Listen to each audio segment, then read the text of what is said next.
എല്ലാ കൂട്ടുകാർക്കും ചുറ്റുപാത്രം കുക്കിംഗ് വ്ലോഗിലേക്ക് ഒരു വലിയ സ്വാഗതം. ഇന്ന് കുറേ ദിവസമായി വീഡിയോ പിടിക്കാനായിട്ട് പറ്റുന്നുണ്ടായിരുന്നില്ല, കുറച്ച് തിരക്കിലായി പോയായിരുന്നു. അപ്പോൾ ഇന്ന് നമ്മളൊരു ഞാൻ ആ വെയിറ്റ് ലോസിൻ്റെ വീഡിയോ ഇട്ട സമയത്ത് പറഞ്ഞിട്ടുണ്ടായിരുന്നു ഞാൻ അതിനകത്ത് കഴിച്ച ഫുഡുകൾ ഇടാമെന്നുള്ളത്. അപ്പോൾ അതിനകത്ത് ഞാൻ ഏറ്റവും കൂടുതൽ കഴിച്ചിരിക്കുന്ന ഒരു ഫുഡാണ് പുട്ട്. പുട്ടിൽ തന്നെ ഞാൻ ഏറ്റവും കൂടുതൽ കഴിച്ചേക്കുന്നതാണ് റാഗി പുട്ട്. അപ്പോൾ അതാ ഞാൻ റാഗിപ്പൊടി ഇവിടെ ഒരു തവയിലേക്ക് ഇട്ട് വെച്ചിട്ടുണ്ട്. അപ്പോൾ ഇത് 1/2 കിലോ പൊടിയാട്ടോ ഞാൻ എടുത്തിരിക്കുന്നത്. അതിനെ ഒന്ന് ഞാൻ ചൂടാക്കി വെക്കുകയാണ്. കാരണം ഈ റാഗിപ്പൊടിയിൽ പെട്ടെന്ന് ചെള്ള് കയറാനുള്ള ചാൻസ് ഉണ്ട്. അപ്പോൾ ഇത് ഞാൻ വറക്കാണ്ടും പുട്ടുണ്ടാക്കാറുണ്ട്, പച്ചപ്പൊടി വെച്ചിട്ട് പുട്ടുണ്ടാക്കാറുണ്ട്, ചൂടാക്കിയിട്ടും. അപ്പോൾ ചൂടാക്കിയിട്ട് ഉണ്ടാക്കുമ്പോഴാണ് കുറച്ചും കൂടി ടേസ്റ്റായിട്ട് എനിക്ക് തോന്നിയിരിക്കുന്നത്. അപ്പോൾ അതുകൊണ്ടാണ് ഞാനിതിനെ ചൂടാക്കുന്നത്. അപ്പോൾ നമ്മൾ മറ്റേ അരിപ്പൊടിയൊക്കെ വറക്കണ പോലെ കുറേ അങ്ങോട്ട് വറുത്ത് കളറ് മാറേണ്ട ആവശ്യമൊന്നുമില്ല. ഒരു ലോ ടു മീഡിയം ഫ്ലെയിമിൽ വെച്ചിട്ട് ഒരു 5 മിനിറ്റ്സിൽ താഴെ ഒന്ന് ചൂടാക്കി എടുത്താൽ മതി. പൊടി ഒന്ന് ചൂടായി വരുമ്പോൾ അതിനകത്ത് ചെള്ള് കയറാനുള്ള ചാൻസും കുറയും. പിന്നെ നമുക്ക് പെട്ടെന്ന് എടുത്തിട്ട് പുട്ടുണ്ടാക്കിയിടുകയും ചെയ്യാം. അപ്പോൾ ഞാൻ ഈ പൊടീനെ ഒന്ന് ചൂടാക്കി വയ്ക്കട്ടെ.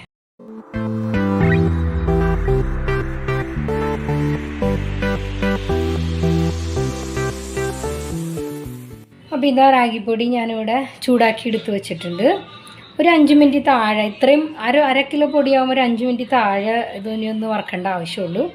അത് കഴിഞ്ഞിട്ട് നമുക്ക് ഇതിനെ ഒന്ന് ചൂടാറാൻ വേണ്ടിയിട്ട് മാറ്റി വയ്ക്കാം. എന്നിട്ട് ഞാൻ എങ്ങനെയാണ് പുട്ടുണ്ടാക്കണമെന്ന് കാണിക്കാം. അപ്പോൾ റാഗി വെച്ചിട്ട് ഞാൻ എപ്പോഴും കഴിച്ചിരുന്ന 1-2 ഐറ്റംസ് ഞാനിടാം. അതായത് റാഗി വെച്ചിട്ട് ഞാൻ പുട്ടാണ് ഏറ്റവും കൂടുതൽ ഞാൻ കഴിച്ചിരിക്കുന്നത്. അത് കഴിഞ്ഞ് ദോശ ഉണ്ടാക്കാറുണ്ട്. പക്ഷേ ഞാൻ പൊടി വെച്ചിട്ടല്ല ദോശ ഉണ്ടാക്കുക. ഞാൻ റാഗി, നമ്മുടെ അക്ക റാഗി ഉണ്ടല്ലോ, അതിനെ വെള്ളത്തിലിട്ട് കുതിർത്തിട്ട് അരച്ചിട്ടാണ് ഞാൻ ദോശ ഉണ്ടാക്കാറ്. അപ്പോൾ അത് ഞാൻ ചെയ്ത് കാണിക്കാം. പിന്നെ ഞാൻ റാഗിപ്പൊടി വെച്ചിട്ടുള്ള നൂൽപുട്ട് ഉണ്ടാക്കാറുണ്ട്. അതായത് ഇടിയപ്പം ഉണ്ടാക്കി ഞാൻ കഴിക്കാറുണ്ട് ഇടയ്ക്ക്. പിന്നെ റാഗി റൊട്ടി ഞാൻ അധികം അങ്ങനെ ഉണ്ടാക്കാറില്ല, അത് കുറച്ച് ബുദ്ധിമുട്ടാണ്. അതുകൊണ്ട് ഞാൻ അത് വല്ലപ്പോഴും 1-2 പ്രാവശ്യം ഞാൻ ട്രൈ ചെയ്ത് നോക്കിയിട്ടുള്ളൂ. കൂടുതലും ഞാൻ പുട്ടാണ് ചെയ്യാറ്. അപ്പോൾ ഈ റാഗിപ്പൊടിയിൽ വേറെ 1-2 സാധനങ്ങളൂടെ ആഡ് ചെയ്തിട്ടാണ് ഞാൻ പുട്ടുണ്ടാക്കുന്നത്. അതെങ്ങനെയാണെന്ന് ഞാൻ വീഡിയോയിൽ പറയാം. ഇതൊന്ന് ചൂടാറുന്നവരെ നമുക്ക് വെയിറ്റ് ചെയ്യാം. അപ്പോൾ ഇത് റാഗിപ്പുട്ടിന് വേണ്ടിയിട്ട് ഞാൻ 4 ടേബിൾ സ്പൂൺ പൊടിയായിട്ട് കൊടുത്തിരിക്കുന്നത്. ഞാൻ വളരെ കുറച്ച് ക്വാണ്ടിറ്റി ഉണ്ടാക്കാറുള്ളൂ. ഒരു ചെറിയ പീസ് ഇത് മാക്സിമം ഞാൻ ഡിന്നറിന് വേണ്ടിയിട്ടാണ് കഴിക്കാറ്. അപ്പോൾ ഞാൻ ഒരു ചെറിയ പീസ് പുട്ടേ കഴിക്കാറുള്ളൂ രാത്രിയിൽ. അപ്പോൾ 4 ടേബിൾ സ്പൂൺ പൊടിയാണ് ഞാൻ എടുത്ത് വെച്ചിരിക്കുന്നത്. ബാക്കി പൊടി നന്നായിട്ട് ചൂടാറി കഴിഞ്ഞ് കഴിയുമ്പോൾ ഒരു സ്റ്റീലിൻ്റെ ഡബയിൽ അടച്ചു വെച്ചാൽ മതി. അപ്പോൾ നമുക്കത് ആവശ്യത്തിന് എടുത്തിട്ട് നമുക്ക് ഉണ്ടാക്കിയെടുക്കാം. അപ്പോൾ ഇതിനകത്തേക്ക് ഞാൻ ആവശ്യത്തിന് ഉപ്പിട്ട് കൊടുത്തിട്ടുണ്ട്. അത് കൂടാണ്ട് ഞാനൊരു ചെറിയ പീസ് ബട്ടർ ഇട്ട് കൊടുക്കുന്നുണ്ട്. അപ്പോൾ നിങ്ങൾ ഏത് പുട്ടുണ്ടാക്കുമ്പോഴും അരി ആയാലും ഗോതമ്പായാലും ഏതുണ്ടാക്കുമ്പോഴും കുറച്ച് ബട്ടർ ഇട്ട് നോക്കും, ഭയങ്കര ടേസ്റ്റ് ആയിരിക്കും കേട്ടോ പുട്ടിന്. ഇതിനകത്തേക്ക് ഞാൻ നാളികേരം ചേർത്ത് കൊടുക്കുകയാണ്. ഞാൻ അടുത്ത അതേ അളവിൽ തന്നെ, അതായത് ടേബിൾ സ്പൂണിൽ തന്നെ 2 ടേബിൾ സ്പൂൺ നാളികേരം ഞാൻ ചേർത്ത് കൊടുക്കുന്നുണ്ട്. ഇനി ഇതിനെ നമുക്ക് വെള്ളം എന്ന് പറയുമ്പോൾ ഒരുമിച്ച് കുറേ വെള്ളം ഒഴിച്ച് കൊടുക്കരുത്. ഞാനപ്പോൾ എന്തോരം എടുത്തു എന്നുള്ളതിൻ്റെ അളവ് ഞാൻ പറയാം. വളരെ കുറച്ച് വെള്ളമാണ് ഈ പൊടി നനയ്ക്കാൻ ആവശ്യം വരുള്ളൂ. അപ്പോൾ അത് ഒഴിച്ചിട്ട് നമുക്ക് ഇതിനെ നനച്ചെടുക്കാം, പുട്ടിന് നനയ്ക്കണ പോലെ.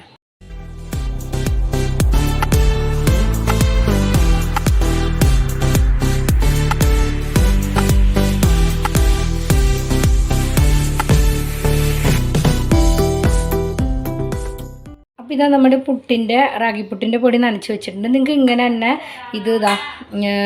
പുട്ടിൻ്റെ കുറ്റിയിലിട്ടിട്ട് ഉണ്ടാക്കിയെടുക്കാം. പക്ഷെ ഞാനിതിനെ ഒന്ന് മിക്സിയുടെ ജാറിലിട്ടിട്ട് ഒന്ന് അടിക്കാൻ പോവാണ്. കുറച്ചും കൂടിയും ഒന്ന് സോഫ്റ്റ് ആവാൻ വേണ്ടിയിട്ടാണ് അങ്ങനെ ചെയ്യണത്. അപ്പോൾ ഇതിനകത്തേക്ക് ഞാൻ മൊത്തം 6 ടേബിൾ സ്പൂണിൽ തന്നെ 6 ടേബിൾ സ്പൂൺ വെള്ളമാണ് ഒഴിച്ച് കൊടുത്തത്. പക്ഷേ പുട്ടിൻ്റെ ഒരു റാഗിപ്പൊടിയുടെ വറവനുസരിച്ചിട്ട് വെള്ളത്തിൻ്റെ അളവിൽ വ്യത്യാസം വരും. അപ്പോൾ ഒരുമിച്ച് വെള്ളം ഒഴിച്ചു കൊടുക്കരുത്. അപ്പോൾ ഞാനിത് മിക്സിയുടെ ജാറെപ്പോഴും നല്ല ഉണങ്ങിയിട്ടായിരിക്കണം ഇരിക്കേണ്ടത്. ഇതിനകത്തേക്ക് ഞാൻ ഇട്ട് കൊടുക്കുന്നത് ജോവറിൻ്റെ പൊടിയാണ്. അപ്പോൾ നിങ്ങൾക്ക് ജോവറിൻ്റെ പൊടി ഇല്ലാത്തവർ ഇതിനകത്തേക്ക് റാഗിപ്പൊടി തന്നെ കുറച്ചിട്ട് കൊടുത്താൽ മതി. ഞാൻ രണ്ടും കൂടി മിക്സ് ചെയ്തിട്ടാണ് എപ്പോഴും പുട്ടുണ്ടാക്കി എടുക്കാറ്. അതുകൊണ്ടാണ് ഞാൻ ഇങ്ങനെ ചെയ്യണം കേട്ടോ. ഇത് ഇടുന്ന നിർബന്ധമില്ല, പക്ഷേ ജോവർ ഏറ്റവും നല്ലതാണ് കഴിക്കണത്. അപ്പോൾ നമുക്കിത് തന്നെ ഉണ്ടാക്കി കഴിക്കുമ്പോൾ ഭയങ്കര ബുദ്ധിമുട്ടാണ്. ജോവറിൻ്റെ ദോശയാണ് ഞാൻ പിന്നെ ഉണ്ടാക്കാറുള്ളത്. എനിക്ക് അത്ര അങ്ങോട്ട് ഇഷ്ടമൊന്നുമല്ല, എങ്കിലും ഞാൻ കഴിക്കാറുണ്ട്. അപ്പോൾ അതിനെക്കാട്ടിലും ഞാൻ നോക്കിയപ്പോൾ ഈ റാഗിപ്പൊടിയിൽ കുറച്ച് 1 ടേബിൾ സ്പൂൺ ജോവറിൻ്റെ പൊടി കൂടി മിക്സ് ചെയ്ത് പുട്ടുണ്ടാക്കിയപ്പോൾ നല്ല ടേസ്റ്റായിട്ട് എനിക്ക് തോന്നി. ഇനി നമുക്ക് ഇതിൻ്റെ മീതേക്ക് ഈ റാഗി പൊടിയുടെ നനച്ച് വെച്ചേക്കണത് ഇട്ട് കൊടുക്കാം. എന്നിട്ട് ഇതിനെ കുറേ നേരം ഇട്ട് അടിക്കേണ്ട ആവശ്യമില്ല. ജസ്റ്റ് ഒന്ന് കറക്കി എടുത്താൽ മതി. ഒരു സെക്കൻഡ് ഒന്ന് ക്രഷ് ചെയ്തെടുത്താൽ മതി കേട്ടോ. ഇപ്പം നമ്മൾ നാളികേരത്തിൻ്റെ കൊത്തുകളൊക്കെ ആയിട്ട് വീണിട്ടുണ്ടെങ്കിൽ അതൊക്കെ നല്ലോണം പൊടിഞ്ഞ് കിട്ടിക്കോളും ഈ ഒരു കറക്കലിൽ തന്നെ. അപ്പോൾ ഞാനിതിനെ ഒന്ന് കറക്കിയിട്ട് വരാം. അപ്പോൾ ഇതാ ഞാൻ അതിനെ ഒന്ന് ജസ്റ്റ് വിപ്പ് ചെയ്തെടുത്തിട്ടുള്ളൂ കേട്ടോ. ഞാനതിനെ കുറേ നേരം ഇട്ട് അടിച്ചിട്ടില്ല. അപ്പോൾ ഇതേപോലെ നല്ല സോഫ്റ്റായിട്ട് കിട്ടും. അപ്പോൾ ഈ ബട്ടർ ഇടുന്നതുകൊണ്ടും ഈ മിക്സിയുടെ ജാറിലിട്ടിട്ട് നിങ്ങൾക്ക് ഇപ്പോൾ അരിപ്പൊടി ചെയ്താലും നിങ്ങൾക്ക് നല്ല സോഫ്റ്റ് പുട്ടായിട്ട് ഉണ്ടാക്കിയെടുക്കാൻ പറ്റും കേട്ടോ. അപ്പോൾ വെള്ളം കൂടി പോയി കഴിഞ്ഞ് കഴിഞ്ഞാൽ മിക്സിയിലിട്ട് അടിച്ച് കഴിഞ്ഞാൽ ഇതിങ്ങനെ കട്ട പോലെയായി പോകും.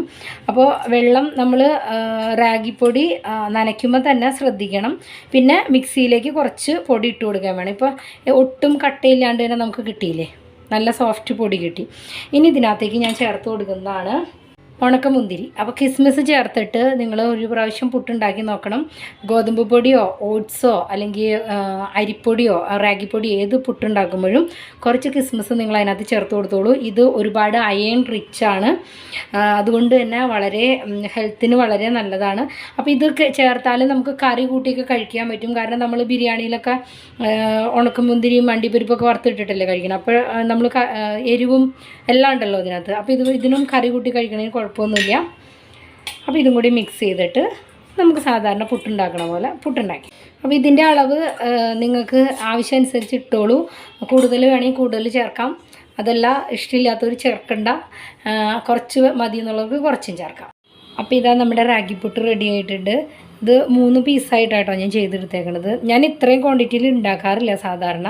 ഞാനിപ്പോൾ ഇത് വീഡിയോയ്ക്ക് വേണ്ടിയിട്ട് ഇത്രയും ഉണ്ടാക്കിയെടുത്തു എന്നുള്ളൂ. അപ്പോൾ എല്ലാവർക്കും വീഡിയോ കണ്ടിട്ട് തയ്യാറാക്കുന്ന രീതി എങ്ങനെയാണെന്ന് മനസ്സിലായെന്ന് വിചാരിക്കുന്നു. വീഡിയോ ഇഷ്ടപ്പെട്ടെന്നുണ്ടെങ്കിൽ നിങ്ങൾക്ക് കമൻറ്റ് ബോക്സിൽ നിങ്ങളുടെ ഫീഡ്ബാക്ക് അറിയിക്കുക. പുതിയൊരു വീഡിയോയിലൂടെ നമുക്ക് വീണ്ടും കാണാം. അപ്പോൾ എല്ലാവർക്കും ഒരു നല്ല ദിനം ആശംസിക്കുന്നു. എന്തായാലും ഒന്ന് തയ്യാറാക്കി നോക്കണം. കാരണം ഒരുപാട് അയൺ റിച്ച് ഉള്ളൊരു ഫുഡാണ് കേട്ടോ ഈ റാഗിയുടെ പലഹാരങ്ങൾ എന്ന് പറഞ്ഞു കഴിഞ്ഞാൽ. അപ്പോൾ രാവിലത്തെ ബ്രേക്ക്ഫാസ്റ്റിനോ ഡിന്നറിനോ ആയിട്ട് നിങ്ങൾക്ക് കഴിക്കാം, പക്ഷേ ക്വാണ്ടിറ്റി കുറച്ച് കഴിക്കാമെന്ന് മാത്രം. അപ്പോൾ എല്ലാവർക്കും ഒരു നല്ല ദിനം. പുതിയ വീഡിയോയിലൂടെ നമുക്ക് വീണ്ടും കാണാം.